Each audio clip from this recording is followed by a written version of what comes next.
taman bunga yang indah, Kirani dengan riang berlari ke sana kemari, menghirup aroma wangi dari berbagai bunga di sana.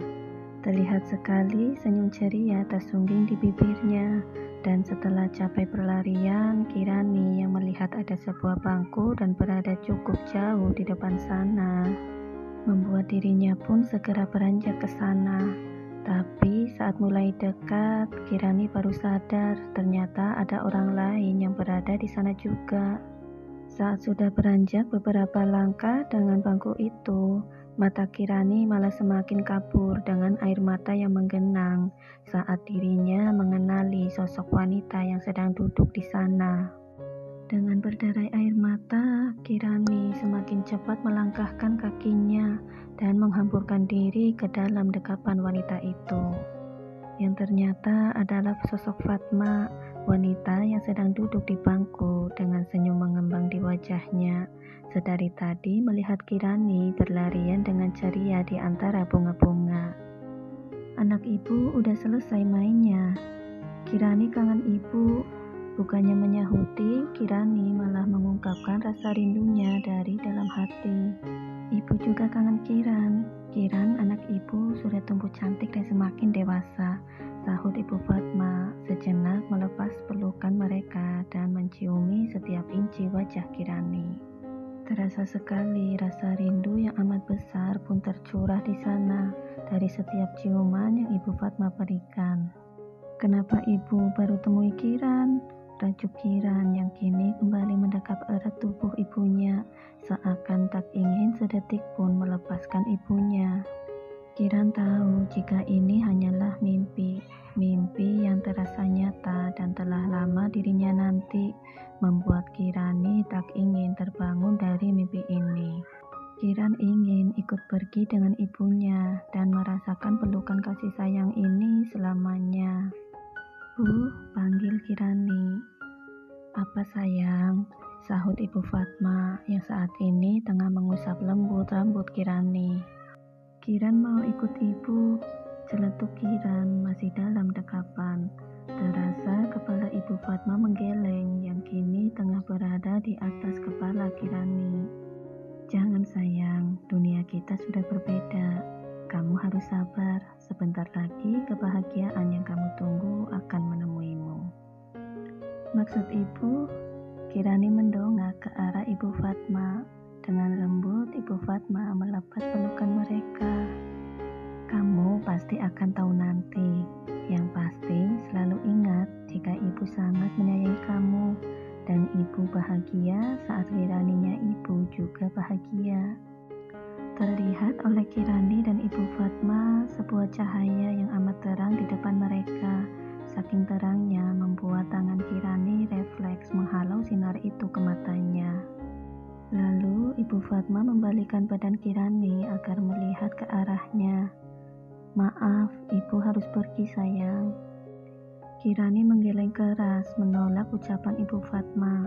Dengan kedua tangannya menggenggam erat tangan Ibu Fatma. Namun dengan lembut Ibu Fatma menepis tangan Kirani. Lalu perlahan Ibu Fatma beranjak berjalan ke arah cahaya itu. Sebisa mungkin Kirani masih mencoba menahan kepergian Ibu Fatma. Enggak bu, ibu jangan tinggalin Kirani. Kiran sendirian di sini. Tidak nak, kamu gak sendirian. Ada seseorang yang selalu berusaha untukmu. Dan ada seseorang juga yang pastinya sangat bahagia dengan keberadaanmu, ucap Ibu Fatma dengan senyum lembutnya, meyakinkan Kirani sebelum beliau menghilang di balik cahaya itu.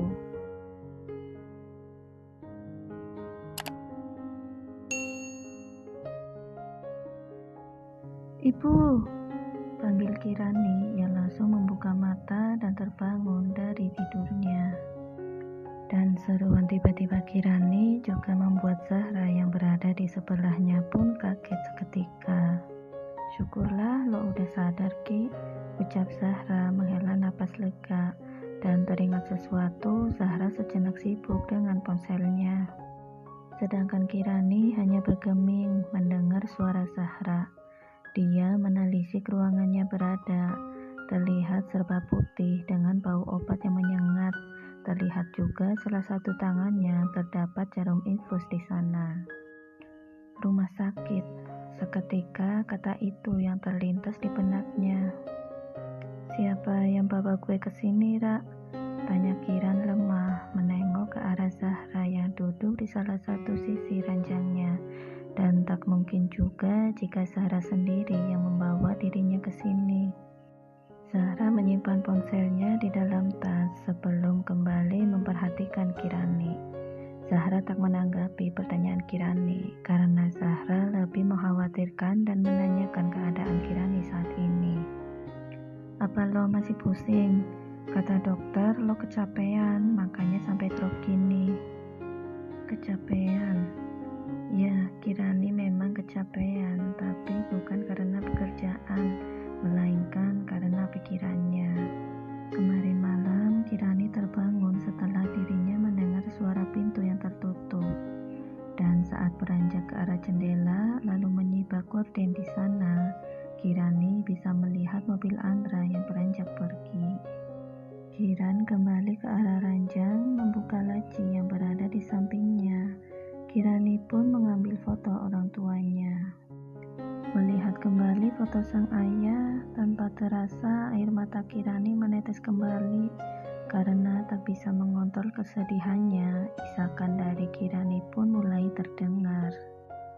Mengingat wajah laki-laki parubaya yang dilihat di pemakaman tadi, membuat Kirani semakin yakin jika itu adalah ayahnya.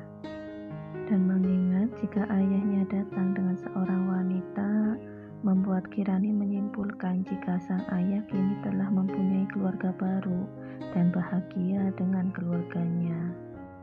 Karena dari perlakuan sang ayah kepada wanita yang bersamanya. Mengingat kejadian tadi, Kirani kini malah ragu, apakah masih ada kesempatan Kirani hidup dengan kasih sayang sang ayah? Atau Kiran akan selalu hidup dengan kesendirian dan menjadi anak yang tak pernah diketahui oleh ayahnya. Berbagai pemikiran yang ada di kepala Kirani, ditambah dengan tangis yang tak kunjung henti, membuat tubuh Kirani menjadi semakin lemah dan tak sadar membuat kepalanya semakin berat dengan mata yang terpejam.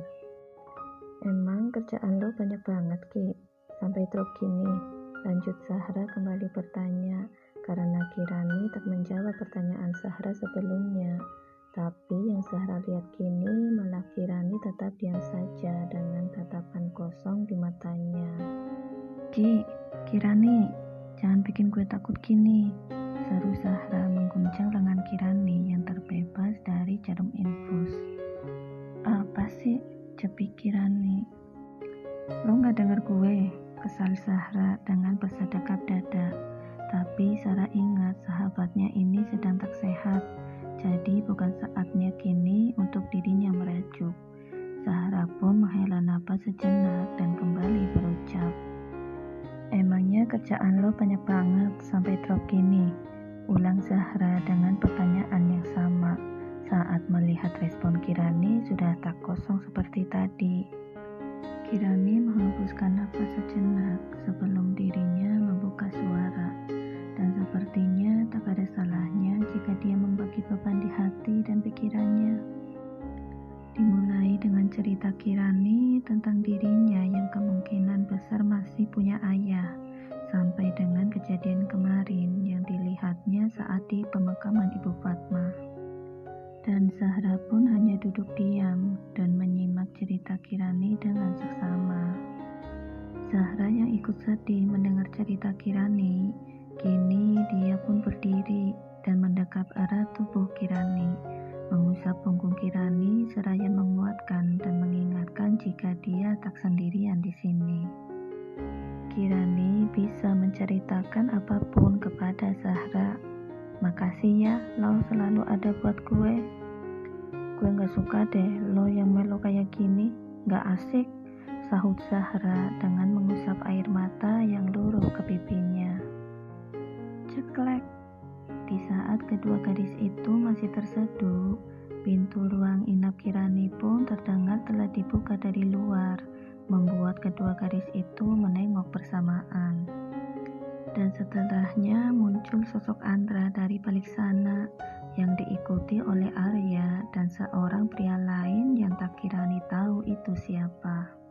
Tapi dari perawakan pria yang tinggi besar, itu seperti seorang pengawal saja, ditambah dengan setelan jas yang serba hitam dan berada di belakang Andra. Pak Andra, batin Kirani. Kenapa Pak Andra tahu gue di sini, Ra? Bisik Kiran ke arah Zahra. Ya kali dia nggak tahu orang dia yang bawa lu ke sini, sahut Zahra yang kini sudah berbalik kembali dan menyapa Andra. Kirani pun melongo mendengar kenyataan itu, hingga otaknya teringat akan sesuatu sebelum dirinya tak sadarkan diri tadi pagi. Apa mungkin suara berat yang gue dengar itu adalah suara Pak Andra?